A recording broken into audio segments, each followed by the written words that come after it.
Welcome back to Property Play. I'm your host, Elena Saradidis, and today I have the queen of I was going to say country, of cottage country real estate with me today. Alexis, welcome to the podcast. Thank you for having me. So what I kind of want to touch on today, I'm going to start with the really hard questions and then we'll get into the casual stuff. Okay.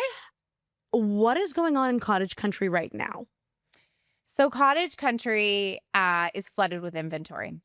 Since COVID, of course, with the interest rates going up and the inventory going up, it's been really challenging for the last 2 years. So slowly we're starting to get more of a baseline, which means that prices have really come down.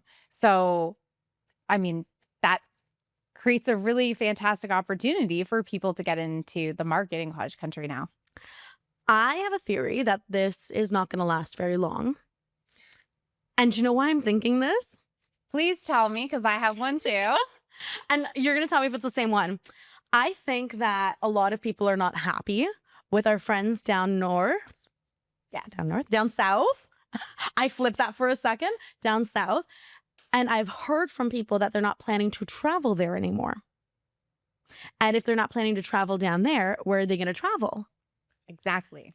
So cottage country, I think, will get a little bit more of a resurge, at least this summer, because there's going to be a lot of people that are like, we're just taking a stance and we're not going to the US. For sure. So what I'm seeing right now, my biggest buyer pool is downsizers, and that has historically been the case. And they usually start to look in the spring. So what I anticipate, just like you said, is that people are going to be selling off their Florida homes and they're going to be looking for full-time homes or properties in cottage country. We have a very specific area called Lagoon City, and typically they're snowbirds. So they spend 6 months of the year here and 6 months of the year in Florida. And I've been hearing a lot of people who are selling off all their assets in Florida to move back full-time. Okay. So you're bang on. The other thing that I think is going to be interesting is I think Airbnb, at least in the city, it took a little bit of a hit the last couple of years after like the COVID relief, where we weren't in COVID mode anymore. People started to travel again. Yeah. So Airbnb took a hit and we were making less money as Airbnb owners. For sure. So I do think that will also increase this year. So book your cottages early. Yeah, definitely. Because prices are going to go up. Exactly. Well, I have an Airbnb in Port Carling, so we've seen an increase in traffic, and more so this spring than over the last 2 years. So I would agree with that as well. And I think there's an amazing opportunity for an investor to come in, buy something at a lower rate, and then leverage the increased Airbnb market. Okay. Is there a specific place you would be buying? Like what are some good pro tips? If I was looking to buy a cottage, what advice would you give me? Well, you want to be somewhere where you have access to amenities. So I specifically live in Washego. I'm 15 minutes to Gravenhurst, 15 minutes to Aurelia. So it's a really great, easy commute to the city. It really depends on what you're looking for. So Kawarthas are beautiful. They're a lot more farmy. Muskokas are more traditionally cottage country. And then you've got Georgian Bay and Lake Simcoe, which are more like ocean properties, right? So you have that big open blue water. So it really depends on what you specifically like in terms of having a cottage. But in terms of investment, you want to be near something like Casino Rama. You want to be close to Port Carling, where we've got the wharf and we've got all the restaurants and shops and stuff. It just adds increased traffic or desirability to be there. And what would you say the number one biggest mistake someone can make when they're buying a cottage? Wow, there are so many. I don't even know where to begin. Wow, I would say Wi-Fi is a big one. Making sure that you have strong Wi-Fi is really important, especially for an Airbnb, because if you have people that want to rent and work from the cottage, that is really, really important. I would also say making sure that the septic and the well are in good working order are very, very important. And you need to know how to check those things properly. Like, I've seen mistakes like people not checking for the water, like not doing water tests. And it's funny because a lot of people don't know, but you can't get insurance or financing if you don't have potable water. And there's a really quick and easy solution to that. You get a UV filter, which ranges from, $300 to $500, and it'll instantly take the bacteria out of your water. Okay. So are you noticing a lot of mistakes when outside of cottage country agents come up to you? Oh, wow. Yes. I'm sorry, we're being controversial. No, it's okay. Well, it's so Well, funny. I want to chat about it because Absolutely. we always talk about agents crossing over different markets, and Yeah. like sometimes they do it and they do it well where they learn the pocket that they're traveling in. But I find cottage country is a different beast because there's so much more involved in it.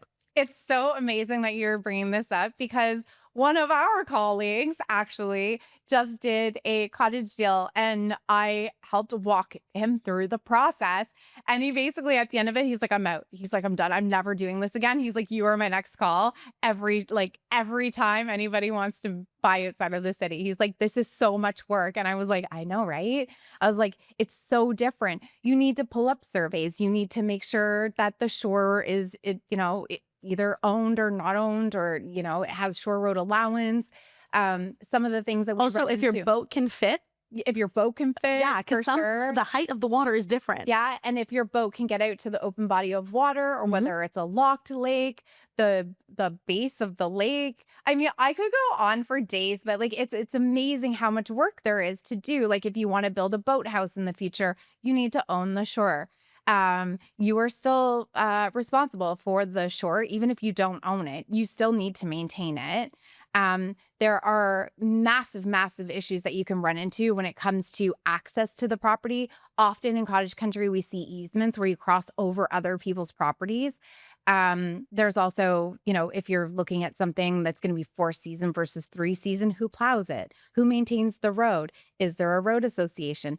Is there a fee that goes along with that road association? So there's so many things. And again, I would say another big thing would be culture.